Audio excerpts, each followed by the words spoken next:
This was not the video I wanted to make this week. I know I've said that before, but apparently IO loves messing with my video editing schedule by releasing pointless things such as this.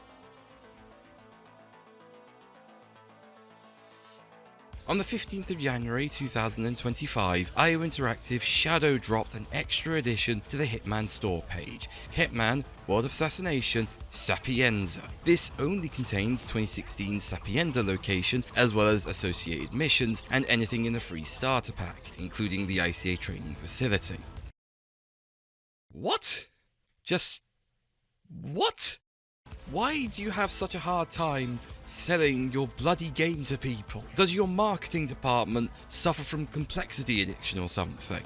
Addiction is no joke. This is a safe space. You can tell us, if you feel like it. This is the company's latest scheme. Making a Sapienza edition isn't even a surprise to me, and that's a problem in and of itself. In part because of the existence of the WoW Part 1 edition, which, if you didn't know, is literally just the 2016 Game of the Year edition but in Hitman 3. That itself isn't liked, as it makes buying the game unnecessarily complicated and it looks and feels like a scam. It also subverts the very point of the rebrand to Hitman WoW, which was to get rid of access passes and to homogenize all the content.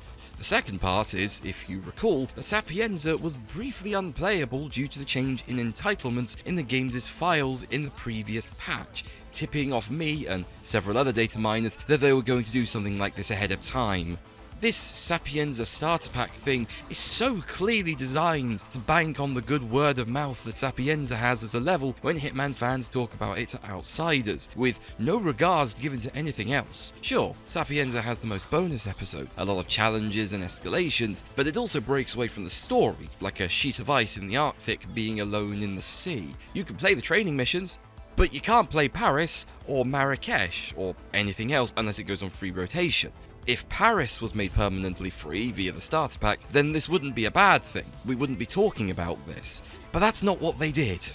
This pack was also, suspiciously, not present or advertised on their roadmap for Season of the Luck, or Season of the Fortuitous as I've started calling it. In fact, it's not even on the blog post that the roadmap links to in-game.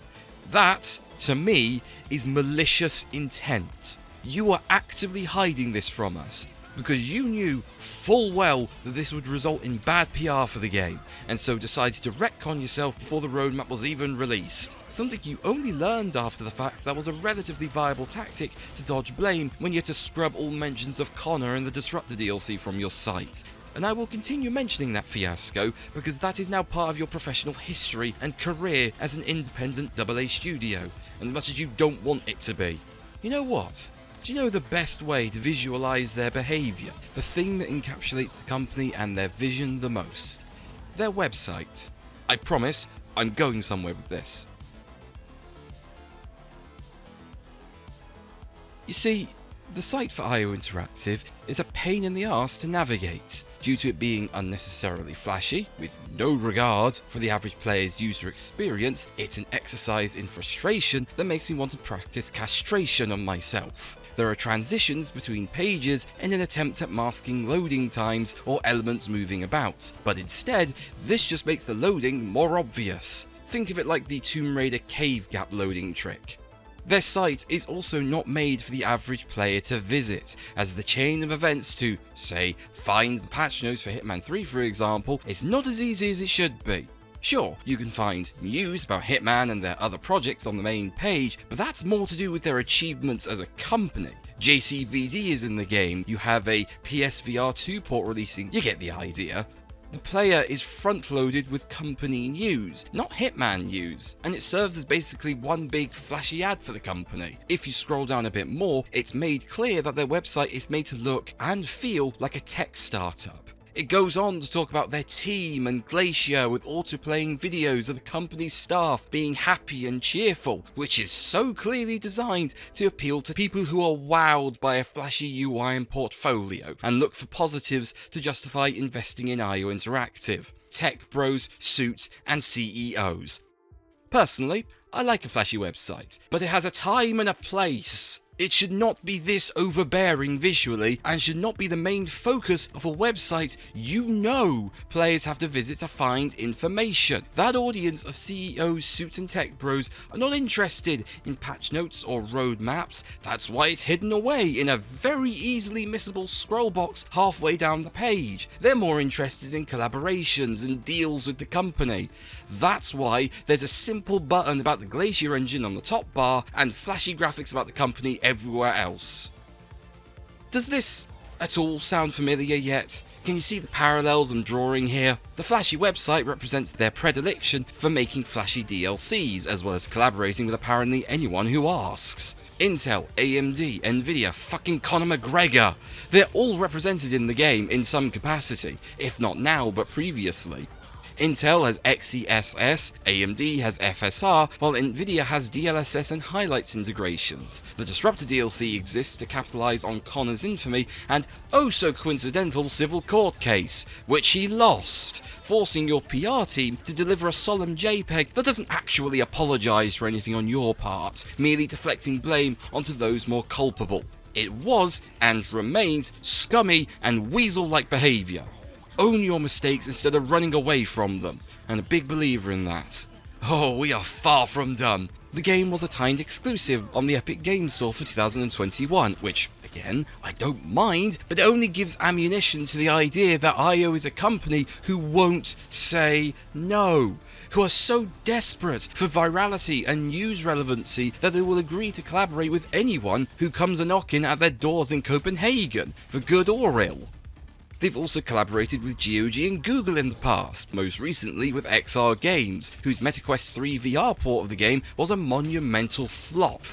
There's also Ludio, an admittedly very cool cloud service that lets you play a small chunk of the game in your browser, which, if rumours are to be believed, tested its systems on underpaid Discord members paid in gift cards, among other shady things I just haven't got time to go into here. Promotions with Twitch and FOMO items, and trying to strong-arm players into buying subscriptions for a suit unlock that costs more than the DLC you were selling at the time. Oh, trust me, I have a whole spiel about that I could go into. IO Interactive is a company that has some fucked up priorities and will not change because they are so bullheaded. I am sick and tired of this behaviour of theirs, and I am drawing a line in the sand and putting my foot down. Get rid of this pack and simplify your additions. Here, I'll help you. There, much cleaner, isn't it? Free starter pack, which acts like a free-to-play version of the main game with rotating content and locations. The standard edition that has all 3 games and locations, as well as Freelancer. And the deluxe edition, which contains everything I've already mentioned and all the DLC, minus the celebrity ones and maybe the Freelancer cosmetics. It's not fucking hard! That took me 2 minutes to write out on Google Drive, and yet this never occurred to you? Actually, given how suspect the DLC structures are, I suspect this did occur to you, but confusing customers makes you more money, doesn't it? I'm getting a Dark Patterns vibe from all this. As a final note to end on, I'll leave you with this. My anger in this video is not to demean you or demoralise the developers within your studios. It comes from a place of love and wanting the game to be the best it can be. But when you constantly pull stunts like this, can you blame me for being so irate and angry? All this does is give me suspicion and drives me to get some answers from you. You need to change your corporate behaviour, because this situation proves it's a systemic problem with your company's decision making, with an inability to turn down offers and not say no to decisions.